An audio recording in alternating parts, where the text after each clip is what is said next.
Assalamualaikum warahmatullahi wabarakatuh. Alhamdulillahilladzi hadana li thariqil qayyim wa waffaqana fi dinil mustaqim. Allahumma shalli ala sayyidina Muhammad wa ala ali sayyidina Muhammad. Berjumpa lagi sahabat Tirta Abi Satya. Di video kali ini saya ingin menanggapi isi ceramah Oknum Habib yang mengatakan bahwasannya ada dari klan mereka, di atas mereka, kakek buyutnya mereka yang dalam sehari itu Isra dan bisa melihat Allah sebanyak 70 kali. Faqihil Muqaddam di dalam manaqib sejarah hidup beliau diceritakan bahwa Al-Imam Faqihil Muqaddam adalah orang-orang yang besar. Beliau adalah orang-orang yang hebat. Bahkan diceritakan beliau pernah mi'raj, saudara-saudara, bertemu dengan Allah dalam satu hari 70 kali, saudara-saudara. Bertemu dengan Allah dalam satu hari 70 kali, saudara-saudara. Dari isi ceramah ini kita bisa mengambil dua kata kunci. Yang pertama adalah Isra dan yang kedua adalah melihat Allah.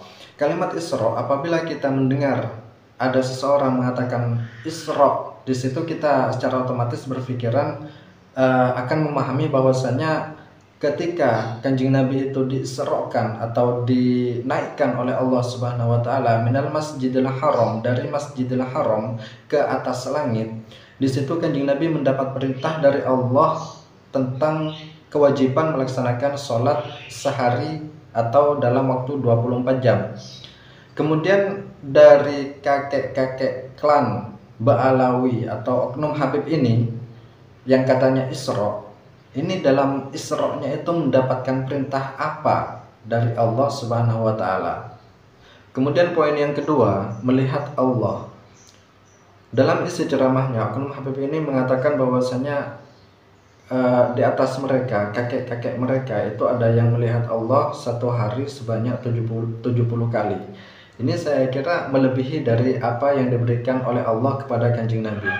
Allah memberikan kesempatan kepada Kanjeng Nabi itu melihat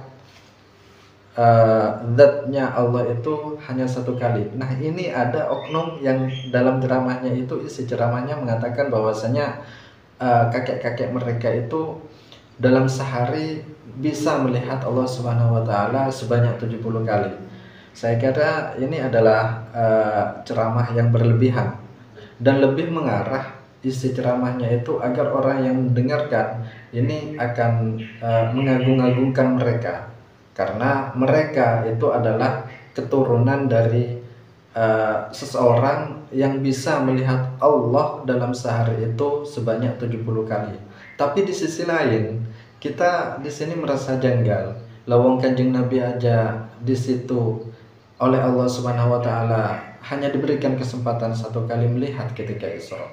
Lah ini kok ada selain Kanjeng Nabi dalam sehari diberikan kesempatan sebanyak 70 kali. Kan gak masuk akal toh.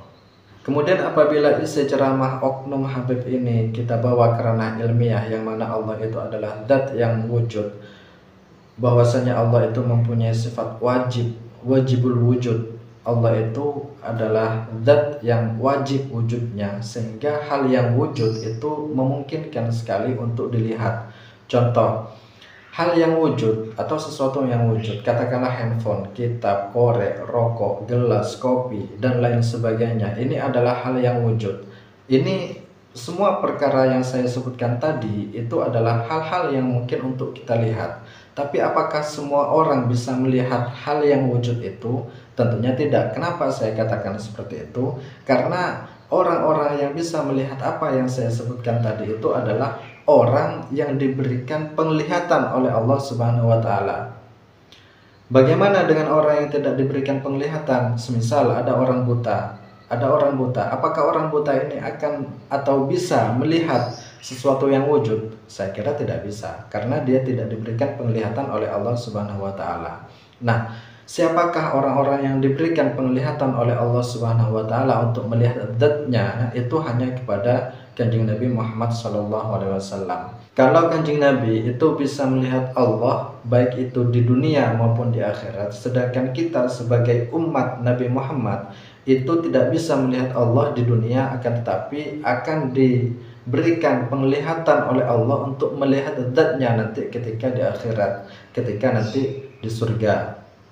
Hal ini adalah sesuatu yang lumrah kita fahami, yang mungkin kita bisa temukan pemahaman-pemahaman seperti ini di di pendidikan-pendidikan agama seperti pondok pesantren, dan pendidikan agama yang seseorang itu benar-benar ingin dalam mengkajinya.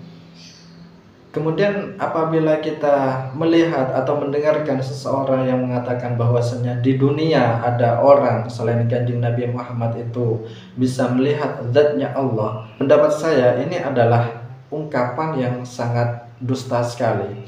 Di sini dalam kitab Nadham Jauharat Tauhid disebutkan wa minhu ayyandhura bil absari lakin bila kaifin walan hisari. Kita bisa melihat Allah, lakin bila kaifin, akan tetapi tidak bisa menggambarkan bagaimana kaifiahnya Allah itu. Semisal kita bisa menggambarkan ketika kita melihat tembok itu warnanya putih, kemudian bentuknya itu bulat, atau kita bisa menggambarkan bahwasanya TV itu ada yang berbentuk persegi panjang, ada yang berbentuk bulat, ada yang berbentuk tabung, dan lain sebagainya. Nah, ini adalah sebuah pentasawuran, sebuah penggambaran. Ketika kita melihat sesuatu, kita bisa mentasawurkan, kita bisa menjelaskan bagaimana ketika kita melihat hal tersebut. Berbeda ketika kita melihat Allah Subhanahu wa taala. Kita bisa melihat Allah Subhanahu wa taala kelak di surga itu bila kaifin walan hisari, tanpa bisa menggambarkan bagaimana Allah Subhanahu wa taala, tanpa bisa kita mentasawurkan bagaimana kita melihat Allah Subhanahu wa taala. Lil mu'minina idh bijairin uliqat hadha walil mukhtari sabatat dunyan sabatat. Lil mu'minina idh bijairin uliqat hadha walil mukhtari dunyan sabatat. Akan tetapi hadha walil mukhtari dunyan sabatat, akan tetapi melihatnya atau melihatnya seseorang itu kepada Allah di dunia itu lil mukhtari dunyan sabatat, hanya tertentu pada mukhtar, Nabiyil Mukhtar atau Nabi Muhammad SAW. Jadi dari referensi yang ada di dalam Nadham Jauharat Tauhid, apa yang dikatakan Oknum Habib dalam ceramahnya itu terpatahkan. Artinya di situ adalah ceramah atau penjelasan yang batil. Oleh karena itu kita harus bisa memahami dan mentelaah isi dari ceramah apa yang disampaikan oleh pendai itu. Jangan hanya melihat siapa yang menyampaikan, tapi kita harus bisa memahami apa yang dia sampaikan, sehingga kita tidak terjerumus atau tidak salah memahami dari apa yang dikatakan dari siapa saja, dari baik itu yang mengaku Oknum Habib, yang mengaku oknum kiai, yang mengaku adalah oknum ustadz. Kita harus melihat isi apa yang dia sampaikan. Maka apabila isi ceramahnya itu bertentangan dengan apa yang kita ketahui, apa yang telah kita ketahui dari disiplin-disiplin ilmu salaf, dari disiplin-disiplin ilmu yang kita fahami dari kitab-kitab yang mu'tabarah, maka kita tidak boleh mengikutinya. Jadi itu saja yang bisa saya fahami dan yang bisa saya share, yang bisa saya bagi di video kali ini. Semoga hal ini bisa memberikan manfaat, dan apabila ada kesalahan ataupun ada koreksi, silakan tulis koreksi dan komentar kalian di kolom komentar. Allahumma anzil rahmata alaina bijahi nabil mustafa. Wassalamualaikum warahmatullahi wabarakatuh.